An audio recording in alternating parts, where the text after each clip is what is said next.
She began doing things that Kobe didn't understand. This new game was totally unlike the ones he played with his friends at school. Kobe was only 10 years old and in primary school. He loved playing soccer and reading storybooks. However, most days he returned to an empty house because his parents were always working. Mr. and Mrs. Omari ran a large shop in the local market. They worked hard daily to earn money and give Kobe a good life.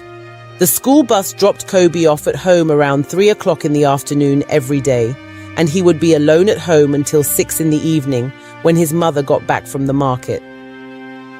"I'm so bored staying here by myself," he complained one evening. "We're sorry, Kobe, it's just for 3 hours," his mother said. "We have to work hard to pay for your school fees and other needs." Kobe understood, but he still wished sometimes that they had more time for him.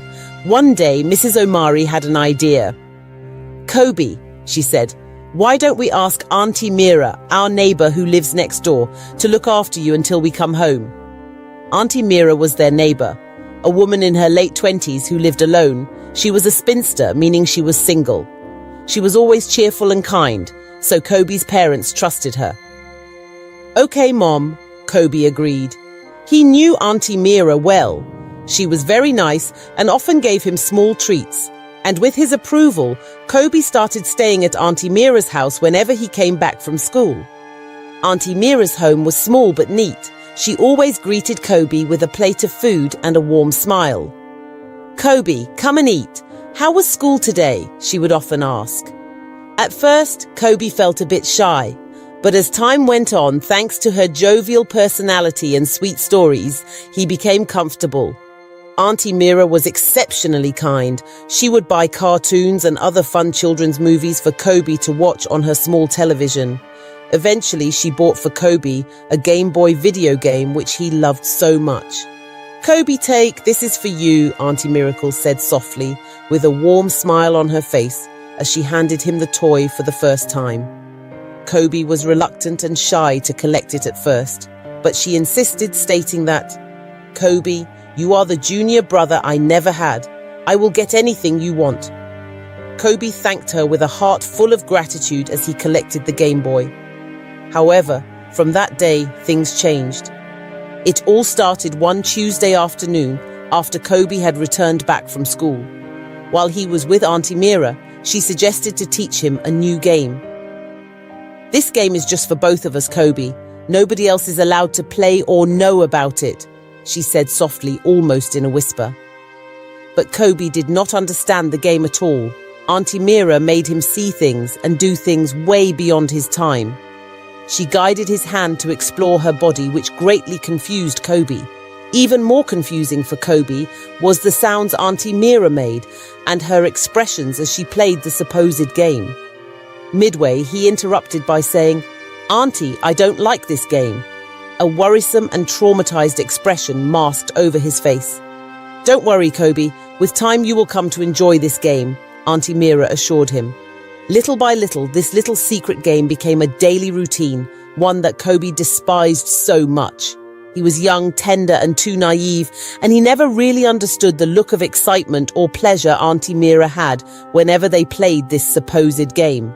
Over time, Kobe started dreading going to Auntie Mira's house. He will wait long hours in school after the closing bell before returning home.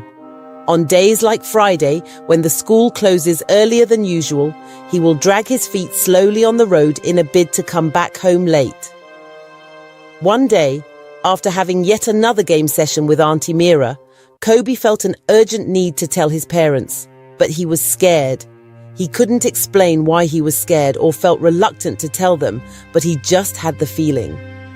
Eventually that evening, Kobe walked up to his mother in the kitchen.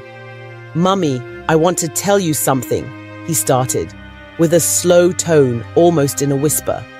"What is it, Kobe?" Mrs. Omari asked, impatience plastered all over her reply as she turned her head swiftly from the kitchen sink. "Mummy, it's about Auntie Mira." Before he could continue, Mrs. Omari cut into his speech midway. "Kobe, Kobe, how many times did I call your name?" she asked with annoyance on her face. "Kobe, your dad and I work hard and tirelessly to give you the best life we can afford. I know we are not always there for you, but Auntie Mira is helping us fill that void for now. Don't worry, you will get to like her and you both will become friends, Mrs. Omari stated as she patted her son on his head. But Mummy... No buts, Kobe, Mrs. Omari cut in. Now return back to your room and do your assignment and don't talk about this issue again. Yes, Mummy, Kobe replied in sadness as he turned and headed out of the kitchen. That night, as Kobe sat in his room, he cried silently because nobody wanted to listen to him. He didn't understand what Auntie Mira was doing to him, and now even his own parents did not have the time for him. But little did he know that his troubles were only getting started. The very next morning when Kobe woke up from sleep, he realized that he had urinated on the bed. Kobe was shocked and tense at the same time. He had stopped bedwetting since he was a toddler, and besides, he did not drink excess water the previous night to warrant such. Could this be as a result of the game Auntie Mira plays with me? Kobe thought as he reminisced. Worse still, he could not tell his parents lest his mother will beat him. She was a strict disciplinarian. Anyways, Kobe managed to hide the mattress and change his clothes before anyone else would notice. But this issue of bedwetting persisted and continued for days. His parents were too busy to notice, but Kobe knew that something was wrong. One day after returning from school, Kobe headed straight to Auntie Mira's house as usual. Auntie Mira was glad to see him and greeted him with a plate of rice and juice. After a while, when Auntie Mira came to play her game of touching with Kobe, he quickly cut in saying, "Auntie, I don't like your game. It's making me urinate on my bed every day. I don't think I am feeling good." Auntie Mira's expression changed immediately. For a minute, she looked like she was deep in thought, trying to understand what she just heard. Then suddenly, she put on a light smile, moved close to Kobe reassuringly and said, "Don't worry, Kobe, you will be completely fine. It is very normal for boys your age to bedwet. You will get over it." But this did not comfort Kobe at all. He could not explain everything that was happening. Since he started this new game with Auntie Mira, he always felt unusually very anxious the moment he stepped into her house. His heart beat faster than usual and he could feel the beat from his chest. He just so dearly wished that his parents would start coming back from work early so that he would stop experiencing all these. Soon enough, this started affecting his attention in school. Kobe, who was one of the brilliant pupils in class, could no longer concentrate on schoolwork. He no longer enjoyed playing like before. While his friends played in the school field during break time, Kobe would just sit at a corner lost in thoughts, images of Auntie Mira's body flashing all over his mind. His class teacher soon took notice of this newly found behavior from Kobe. Mrs. Enkichi was a loving and easy-to-relate teacher. All the students and pupils loved her for her playfulness and her kindness.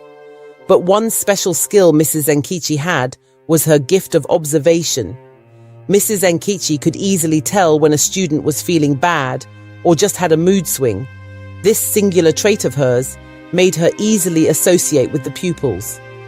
Mrs. Enkichi had been observing Kobe for a while and knew very well that something was wrong. He used to be a fun, loving and lively boy. Now he was mostly absent-minded and gloomy. After teaching in class one day, she asked Kobe to wait behind and see her at her desk. "Kobe, is anything the matter?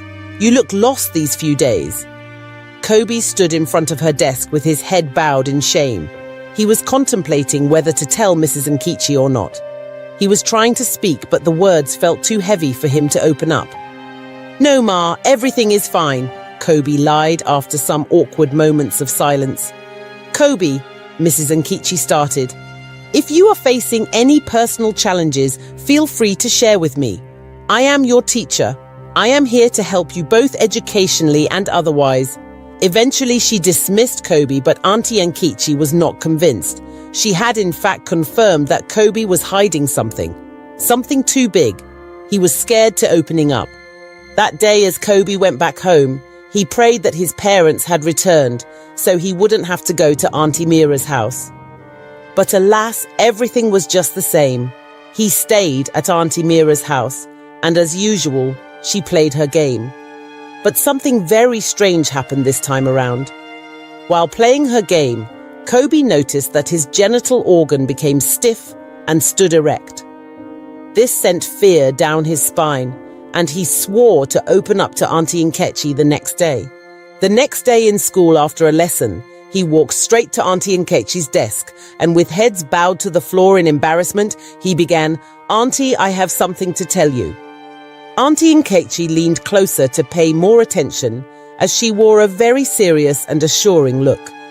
Kobe looked back and forth, left and right, just to ensure that nobody was eavesdropping or within a range that could hear what he was about to say. Then he leaned in closer to Mrs. Nkechi and whispered to her ears, "It's Auntie Mira, our neighbor at home. She does things to me and makes me do things I can't explain." Auntie Nkechi was shocked. She paid vast attention as Kobe narrated his experience. "Kobe, you have done well." Auntie Nkechi started with a look of hope. "You don't have to feel bad, my boy. Nobody deserves to go through what you have been through in the hands of Auntie Mira. Don't worry, I will do everything in my power to help you." For the first time in weeks, Kobe felt happy that someone had actually listened to him and was willing to help. On the other hand, he was scared because he didn't know what Auntie Mira's reaction would be when she found out. Auntie Nkechi quickly had a meeting with the headmistress and some of the school board, and they all agreed that indeed the matter was serious and needed to be treated urgently. The school authority summoned Mr. and Mrs. Omari to the school the very next day so as to discuss the new development from Kobe. "Did Kobe get into trouble?" Mrs. Omi asked anxiously as she sat in the headmistress's office looking very impatient. "No, Ma, please have your seat. What we are about to discuss is even far worse," the headmistress stated as she ushered them into her office. "Mr. and Mrs. Kobe, your son has revealed to us some sad incident about your neighbor, Auntie Mira. Kobe said that Auntie Mira touches him every day. Are you aware of this?" "What?" Mr. Omari thundered. He clenched his fist and stood up almost immediately from his seat. Mrs. Omari was shocked to the bone marrow. Mrs. Nkechi, who was also present, narrated the whole ordeal to them, just as she had been told by Kobe. After much deliberation and begging, Mr. Omari finally agreed not to take matters into his own hands, but to involve the necessary agencies involved in such crimes. That day, as school closed, Mrs. Omari came to the school herself to pick up Kobe and take him back home. "Kobe, I am very sorry for not paying attention to you when you wanted to share your struggles with me. I was carried away with work, failing to pay attention to my own flesh and blood. Don't worry, your dad and I have things sorted out. You will feel confident again," she added as a tear crawled down her face. That evening, Auntie Mira received a heavy knock on her door.